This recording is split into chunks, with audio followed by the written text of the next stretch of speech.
Worry, the Acting Inspector General of Police, James Opong-Buenu, has directed specialized teams of investigators from the national headquarters of the Criminal Investigations Department to support the regional command to investigate 2 cases speedily and beef up security in relation to the recent murders of police officers. And we'll bring you the statement in a bit. So here we have it. 2 police officers have been killed at Manson Kwanta in the Ashanti region and at Chimswedru in the Eastern region, respectively, between 6 p.m. of Monday, August 19, 2019, and 6 a.m. of Tuesday, August 20, 2019. That's within 12 hours of each other. The Acting Inspector General of Police, Mr. James Opong-Buenu, has directed specialized teams of investigators and operations from the national headquarters to support the regional commands to investigate the 2 cases speedily and beef up security. Meanwhile, police hierarchy is proceeding to meet families of the affected officers to commiserate with them. Personnel of the affected police commands will also be engaged. Now, further, the police administration assures that it will deal with anybody or group of people who attack police officers. It also assures the general public that police will continue to protect law-abiding citizens and residents in accordance with its constitutional mandate. Police is encouraging anybody with information related to the killing or death of the officers to report to the nearest police station or call the emergency toll-free numbers which they have given as 191 and 18555. It continues. Persons with credible information can also send emails to the police through hq.pro@police.gov.gh and ads or PADPHOTOPOL@gmail.com. And it's signed by Sheila Kese Abeye Bachman, who's the Director of Public Affairs. Now, joining us on the line now is Dr. Kwesi Aning, is the Director, Faculty of Academic Affairs and Research at the Kofi Annan International Peacekeeping Training Center. Thank you very much, Doc, for making time to speak with us. Now, we're hearing of these deaths within 12 hours of each other. Is it a cause for worry? Hello? Yes, Dr. Aning, if you can hear me, thank you very much, first of all, for making time to speak with us. I'm asking if we are to worry about the deaths of these police officers within 12 hours of each other. Well, I think we are to worry very much about these developments, but it's not just about the police officer. You know, there's been a serious chief or a very senior chief who has been killed in the Ashanti region. From the rumors I'm hearing, some deputy minister was also attacked on its way down south from the north a couple of days ago. We are seeing a spreading out of firearms-related violence.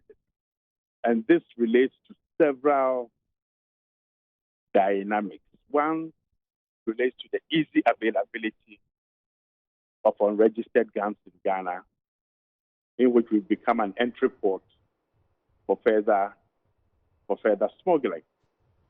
Number 3 is the acceptance of the everydayness of violence in our language, in the way that we behave. And the 3rd, once more, is the weaponization of just about any tool that people have access to. Now, over the past decade, officers of the Ghana Police Service and their buildings have become almost legitimate symbols for attack. And there has not been consistent, response. So over time, police officers and their stations are routinely attacked, bent down, police officers insulted, threatened. A couple of weeks ago, we saw even legislators threatening and abusing police officers. Okay, now what happens when you abuse, threaten, attack, murder a law enforcement officer? Is that the response must come from the armed forces. Okay? So we are increasingly reaching a stage where we are getting to the tipping point where the police officers, the law enforcement officers, who should be the front line in preventing crime and protecting lives and property, are unable to do so because the sheer number of attacks and threats against them are so many that they just can't deal with it. So this is a very dangerous situation that we are looking at. And as I said earlier on, it's not just about the police officers. Yeah. It's about ordinary people. I mean, the murder rates in this country are also going up. All right, you describe it as a dangerous situation, and I know we have had conversations about these in the past. What would you advise can be done in the interim or in the short term? Because some of the issues you're raising are more like long-term, require long-term solutions. What can be done? Oh, no. Israel, you and I have been talking about this for 20 years. I know. 20 years ago, I was told it was long-term. 20 years after, I'm being told it is long-term. No, there's no long-term, short-term, medium-term here. All right. Everything I'm saying is now. What would you advise should be done then? Well, that advice is my consultancy, so I'm not going to talk about it. Because you see, you and I have spoken about this for 20 years. Yes, we have. Nobody listened. I was perceived as the bad guy who says things that seeks to frighten the population. And now the fright has come to live with us. All right. Doc, would you be kind enough to give us some consultancy, as in the citizens, on what we should do? That's also my consultant. Doc, so if Joy FM were to ask me to do them a paper as to the specific steps to respond to this challenge, well, I've been talking about this for 20 years. Yes, you have. And 20 years, we've just refused to listen. All right. And thank you. All right. Thank you very much, Dr. Kwesi Aning, for actually making time to give us some of your consultancy right now. We're joined on the phone line now by a police officer who prefers to remain anonymous, and he's going to be speaking with us about the feeling amongst officers following these incidents that have happened, or the deaths that have happened in recent times. Thank you very much for making time to speak with us, or for coming forward to speak with us. I know you usually wouldn't, but I want to know, what is the feeling amongst your colleagues? It's been a good evening to your listeners, and thanks for the opportunity. Yes, it's been kind of a very kind of a somber mood in the police currently, as all platforms are discussing this kind of issues. And it happens to be like some kind of ritual. Every now and then we have to come and talk about police officers who are dying in the line of duty.